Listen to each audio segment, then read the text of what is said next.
தற்போதைய தமிழ்நாடு அரசு உழவர்களின் வாழ்வாதார பிரச்சினைகளில் கவனம் செலுத்தாமல் அலட்சியம் காட்டி வருவதாக குற்றம் சாட்டியுள்ள உழவர்கள் அமைச்சர்களும் சட்டமன்ற உறுப்பினர்களும் ரீல்ஸ் எடுக்கும் மோகத்தில் செயல்பட்டு வருவதாகவும் முதலமைச்சர் விஜய் பயிர்க்கடன்களை முழுமையாக தள்ளுபடி செய்ய வேண்டும் எனவும் வலியுறுத்தியுள்ளனர்.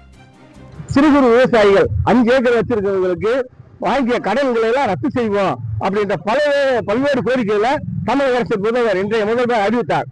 ஆனா இன்றைக்கு ஆட்சி பொறுப்பேற்றவுடன் பேருக்கு கண்துடைப்பாக ஒரு சிறிய அளவில் விவசாயிகளுக்கு தள்ளுபடி செய்திருக்காங்க.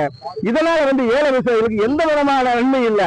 இது கண்துடைப்புக்காக விவசாயிகளை ஏமாற்றி இந்த மாதிரி தமிழக அரசு நாடகம் மாட்டிருக்கு. இதனால எந்த ஒரு விவசாயியும் இன்னைக்கு பலன் இல்லை.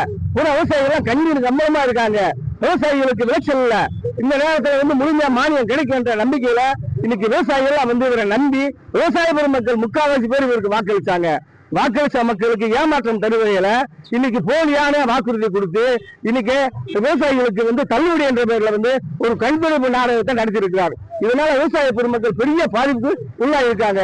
அமைச்சர் பெருமக்கள் ஊர்வ சுத்துறாங்க, ரீல்ஸ் போடுறாங்களே தவிர ஏழை விவசாயிகளை பத்தி சிறிது கவலைப்படல. இன்னைக்கு மத்திய அரசு உரங்களை ஏற்றிருக்கு. விவசாயிகளுக்கு தேவையான உரங்கள் 20 சரிவர கிடைக்கல. தங்குதடையில்லாம கிடைக்கிறதுக்கு மத்திய மாநில அரசுகள் நடவடிக்கை எடுக்கணும்.